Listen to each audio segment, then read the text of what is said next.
নমস্কার, আপনারা দেখছেন বিগ নিউজের সঙ্গে আমি অনিকেত।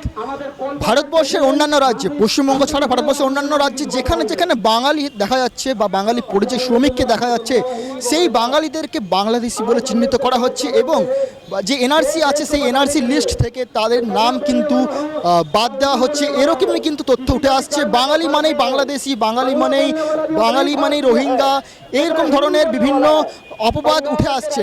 ঠিক এই বিষয়ের প্রতিবাদে বাঙালি ভারতীয় যে বাংলা বলবে, বাংলা ভাষা বলবে, বাঙালি যে বাংলা বলবে, বাংলা ভাষা বলবে, ঠিক এই বিষয়কে তুলে ধরতেই এমআইএম এর পক্ষ থেকে এক মহা মিছিলের আয়োজন করা হয়। শিয়ালদা থেকে ধর্মতলা পর্যন্ত এই মিছিলের আয়োজন করা হয়েছে।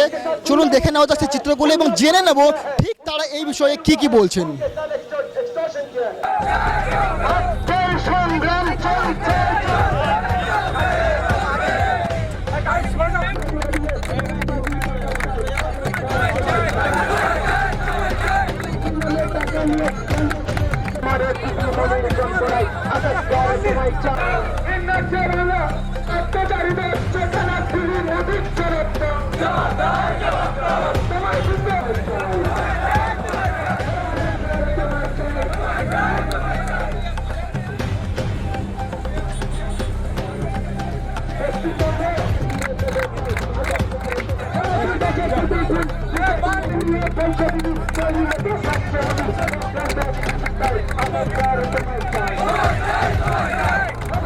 বাংলার বাইরে বাঙালিদের যে অপমান করা হচ্ছে, কি বলবেন এই বিষয়ে? দেখুন, কেন্দ্রের যে রাজ্য রয়েছে, যেখানে কেন্দ্রশাসিত রাজ্য, সেখানে দিনের পর দিন বাংলা ভাষায় বাঙালি এবং বাঙালি মুসলমানদের উপর অত্যাচার করা হচ্ছে।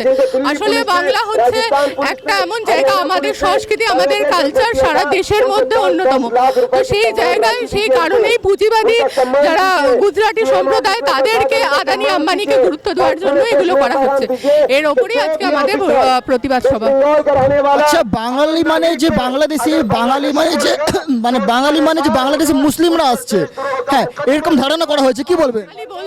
বাঙালি বলতে তো বাংলা মানে পশ্চিমবঙ্গের হিন্দু মুসলিম উভয়কেই বোঝাচ্ছে। বাঙালি হিন্দু মুসলিমকে আমরা বোঝাচ্ছি। তো আজকে আমরা দেখেছি যে রাজ্য সরকার, যে কেন্দ্র সরকার যে একটা লেটার সবাইকে করেছে যে বাংলাদেশি লোককে বাহির করতে হবে। আমরা সমর্থনে আছি, বাংলাদেশি লোককে বাহির করুন। কিন্তু আপনি বাংলাদেশি বলে আমাদের পশ্চিম বাংলার মানুষরাকে আপনারা বলবেন মালদা লোক, মুর্শিদাবাদ লোক, বীরভূম লোক, উত্তর দক্ষিণ দিনাজপুরের লোক, কোচবিহারের লোক, আপনি বলবেন ওরা বাংলাদেশি, ওটা হবে না।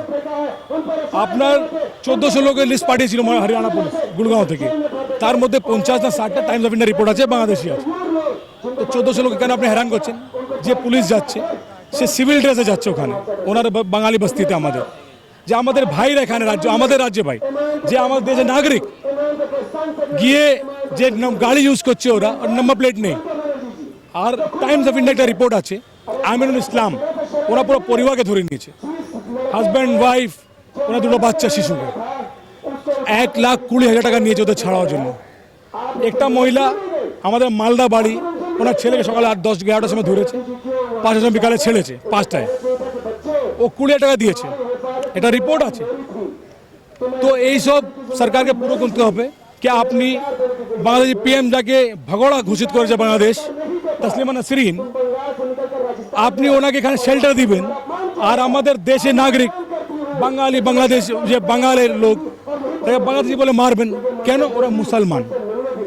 বিজেপির শাসিক রাজ্যে আপনারা মনে রাখবেন, আমাদের বাঙালি ভাইরা মুসলমান, গায়র মুসলিম, নন মুসলিম ভাইরা, আমাদের বিজেপি রাজ্যে বাঙালিকে মারা হচ্ছে, বাংলা ভাষাভাষীকে মারা হচ্ছে।